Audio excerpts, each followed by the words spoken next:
अगली एग्जांपल है the language even of the string define over. Alphabet हमें दिए गए हैं 0 से लेकर 9 तक और इसमें एक नेगेटिव साइन है क्योंकि इवन जो है वो नेगेटिव भी हो सकते हैं और पॉजिटिव नंबर्स भी हो सकते हैं। तो 0 की इस तरफ नेगेटिव नंबर सारे लिख सकते हैं जो कि इवन हो और पॉजिटिव नंबर लिख सकते हैं जो कि इवन हो। तो इसमें 1, 3, 5, 7 और 9 शामिल नहीं होंगे, बाकी सारे नंबर इसके अंदर शामिल हो जाएंगे।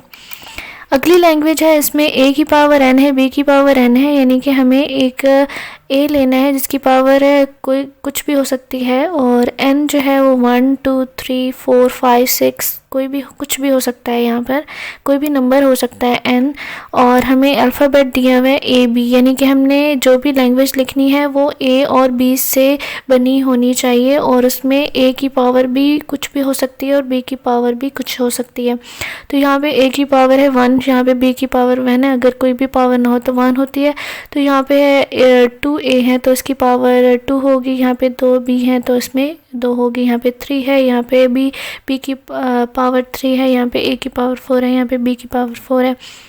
इसी तरीके से एग्जाम्पल अगली देखते हैं। तो इसमें हमें a दिया हुआ है और उनकी भी कोई ना कोई पावर है, तो n जो है वो 1, 2, 3 कोई भी नंबर हो सकता है।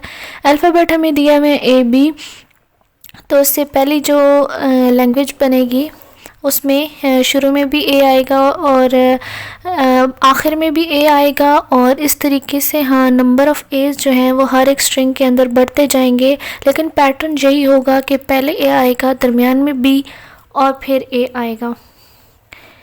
आगे है example the language factorial of the string define over 0, 1, 2 से लेकर 9 तक। तो इसके अंदर जो भी लैंग्वेज आएगी उसमें हम फैक्टोरियल्स लिखेंगे। तो फैक्टोरियल्स क्या होते हैं? फैक्टोरियल्स होते हैं 0 और आगे ये फैक्टोरियल की अलामत है और ये 1 के इक्वल होता है। आगे 1 और ये फैक्टोरियल की अलामत है, ये 1 के इक्वल होता है। आगे 2 फैक्टोरियल है, तो यहाँ पे जब हम 2 के फैक्टोरियल लिखते हैं तो वो मल्टीप्लाई करते हैं 1 के साथ तो 2 आ जाता है।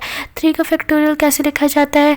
जो कि बाकी 3 से जो छोटा नंबर है और 2 से भी छोटा नंबर है उसके साथ मल्टीप्लाई करके जो नंबर आता है वो उससे अगला फैक्टोरियल है। इसी तरह से 4 फैक्टोरियल कैसे लिखते हैं? 4 से छोटा नंबर और फिर 3 से छोटा नंबर, 2 से छोटा नंबर, इन सबको मल्टीप्लाई करके जो नंबर आता है वो अगला फैक्टोरियल कहलाता है। इसी तरह सोन सारे फैक्टोरियल्स जहाँ पे दिए गए हैं और इसी तरह का एक सेट जो है वो यहाँ पे लिखना है हमने, जिसके नंबर यहाँ दिए हुए हैं 1, 2, 6, 24 और 120। अगली एग्जांपल है हमें डबल फैक्टोरियल। यहाँ पे लैंग्वेज है जो कि जिसमें भी हमने फैक्टोरियल लिखने हैं, लेकिन फैक्टोरियल हमने नंबर्स में नहीं लिखने बल्कि हमने ए की सूरत में लिखने हैं। तो हम इतने नंबर ऑफ़ ए एक स्ट्रिंग के अंदर डालेंगे जितने कि यहाँ पर फैक्टोरियल का नंबर है। जैसे कि यहाँ पे 1 है तो 1a, 2 है तो 2a, 6 है तो 6a's लिखेंगे एक स्ट्रिंग के अंदर, यानी कि लेंथ जो होगी वो फैक्टोरियल के बेस पे होगी और यहाँ पर जो अल्फ़ाबेट होगा वो ए इस्तेमाल होगा।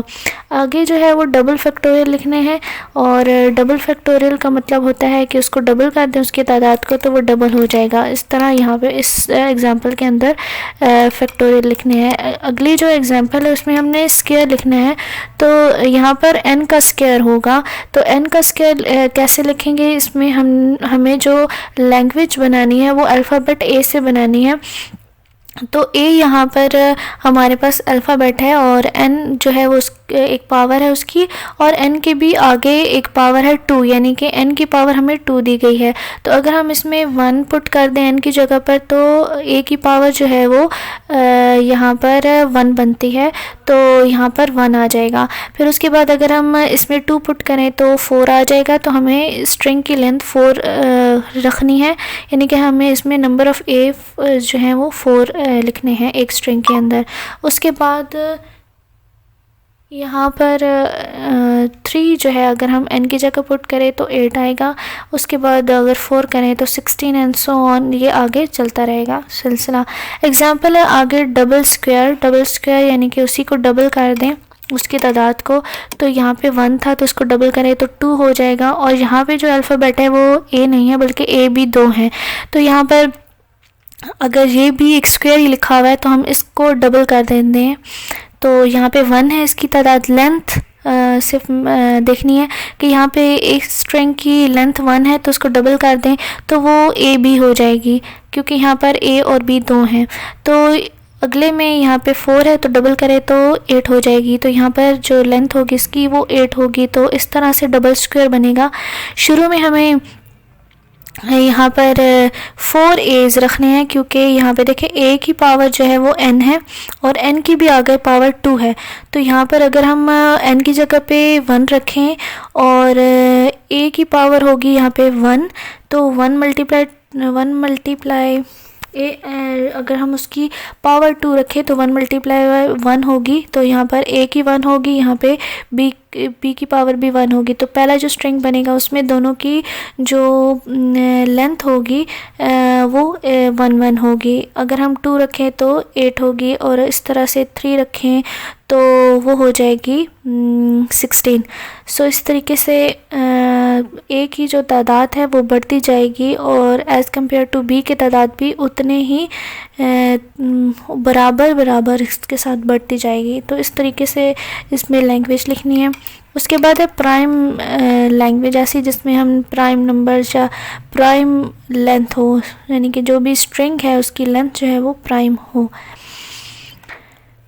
प्राइम होते हैं 2, 3, 5, 7, जिसमें लेंथ 2, 3, 5, 7 होगी। तो इसमें पहले की 2 है तो 2 एक प्राइम नंबर है, 3 भी प्राइम नंबर है, 4 भी प्राइम नंबर है। तो यहाँ पे लेंथ की बात कर रहे हैं कि लेंथ जो है वो 2 होनी चाहिए, 3 होनी चाहिए, 5 होनी चाहिए, 7 होनी चाहिए, 11 होनी चाहिए, क्योंकि ये जो नंबर होते हैं वो प्राइम होते हैं और लेंथ जो होनी चाहिए इसमें प्राइम होनी चाहिए। आगे है इसमें इम्पॉर्टेंट लैंग्वेज पैलिंड्रोम की बात कर रहे हैं। इस लैंग्वेज के अंदर कहा जा रहा है कि ऐसी लैंग्वेज जिसमें एम्प्टी स्ट्रिंग हो और जो भी स्ट्रिंग हो वो उसके रिवर्स स्ट्रिंग के इक्वल होना चाहिए।